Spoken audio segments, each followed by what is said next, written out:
Derrière la réputation céramiste de Salerne se cache un petit atelier discret. Un lieu où se tisse, patiemment, une histoire d'amour avec le fil. La dentelle, je l'ai commencé très très jeune parce que dans ma famille, il y en avait une qui faisait et j'aimais bien. Alors j'ai appris à faire. Plus tard, installée en France métropolitaine avec ses parents, Jacqueline découvre que ce passe-temps d'enfance peut devenir une véritable porte d'entrée dans le monde professionnel. Je venais de quitter mon île natale, je cherchais du travail et j'ai vu dans un journal «Cherche dame aimant la couture». Le patron m'a expliqué qu'eux, ils réparaient les tapis. À l'île de la Réunion, quand quelque chose est usé, chut, à la poubelle. C'est comme ça que j'ai atterri dans cet atelier qui travaillait que pour les tapis et les tapisseries, du particulier, de l'État. Après des années de pratique, entourée des meilleurs, Madame De Giovanni se voit offrir une chance unique, celle de faire ses preuves en visant plus haut. Dans l'atelier, il y avait déjà des ouvrières qui étaient meilleures de France. Puis un jour, ma chef d'atelier a pensé que j'étais déjà bien formée et a proposé au patron de m'inscrire. Donc là, on m'a inscrit, on a cherché le travail, il fallait un certain nombre d'heures pour valider et il fallait que je travaille par moi-même. Dans les réparations de tapis, soit on stoppe l'usure, soit on refait à l'identique. Et quand j'ai passé le diplôme de meilleur ouvrier de France, je l'ai fait à l'identique. Le travail qu'on m'a donné, c'était un gros trou mordu par un chien et c'était un tapis qui datait d'une centaine d'années. Quand j'ai su que je l'ai eu, j'ai dit ouf, je sais faire quelque chose parce que c'est l'estime de soi, hein. Mais l'atelier où elle travaillait depuis plus de 20 ans est ravagé par un incendie. Reconstruit trop loin de sa famille, il l'oblige à tourner la page. Pourtant, le destin lui réserve une rencontre qui la ramènera doucement vers sa passion. Un jour, je vais dans un rassemblement de dentelières et je trouve quelqu'un qui faisait la même dentelle que moi. C'est Madame Edwige Renaudin. Elle est connue dans le monde entier. Il y avait un point que je ne connaissais pas. J'ai vu qu'elle faisait des cours, alors je me suis demandé si je pourrais pas aller apprendre ce point.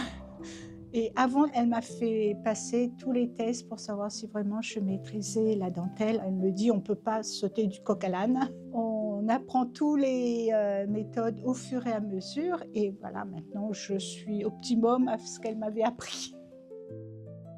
Aujourd'hui, Jacqueline crée des pièces de dentelle sur mesure, bijoux, décorations de Noël et surtout une variété infinie de fleurs tissées à la main. Tout est fait à base d'une petite navette. Enfin, il y en a 2, 3, 4, suivant le travail qu'on fait. C'est une succession de nœuds sur un fil tendu, tout simplement. J'ai été dans ma période un peu mystique, là, il y a 2 ans. Donc j'ai fait des petites vierges. Et sinon, je travaille pour le sapin de Noël, donc je fais des boules. J'ai pas une spécialité proprement dite, à part le volume. J'adore faire du volume. Pourtant, vivre de la dentelle exige un cadre idéal, un temps et un soutien devenus rares. Les conditions pour exercer ce métier semblent, de nos jours, de plus en plus difficiles à atteindre. Il n'y a pas d'école. Donc finalement, il suffit de trouver quelqu'un qui sait le faire et puis on apprend. Et il faut apprendre avec beaucoup de patience. Il y en a qui viennent me voir et qui demandent des cours. Je donne des cours, mais peu. Les gens veulent apprendre, mais ils ne se rendent pas compte que l'apprentissage pour faire ce que je fais là, il faut bien une quarantaine d'heures. Finalement, quand on apprend à faire quelque chose, de poser, se lancer dans quelque chose, on le retrouve après dans tout. Même j'ai fait d'autres métiers qui n'étaient pas du tout manuels, mais la rigueur est restée. Alors, continuer à vivre de cette passion si douce reste un défi de chaque instant. Je pense que c'est un métier proprement dit, mais moi, pour le moment, c'est plus un passe-temps parce que je fais tellement de la dentelle qu'il fallait trouver un débouché pour pouvoir vendre ou sinon faire connaître la dentelle pour que ça perdure. Je travaille pour personne, je vends ce que je peux sur des marchés nocturnes ou quelquefois il y a 1 ou 2 personnes qui rentrent en atelier. Les gens s'intéressent, regardent, ils trouvent ça beau, mais ils trouvent un peu cher parce qu'on trouve des babioles qui viennent de Chine à 2 €. Moi, je vends un bracelet, j'ai besoin de 4 heures pour le travailler, je vends 12 €.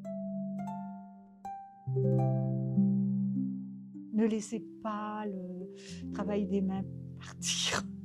On n'a pas besoin de chercher ailleurs, on a nos machines avec nous, on le part partout avec la machine.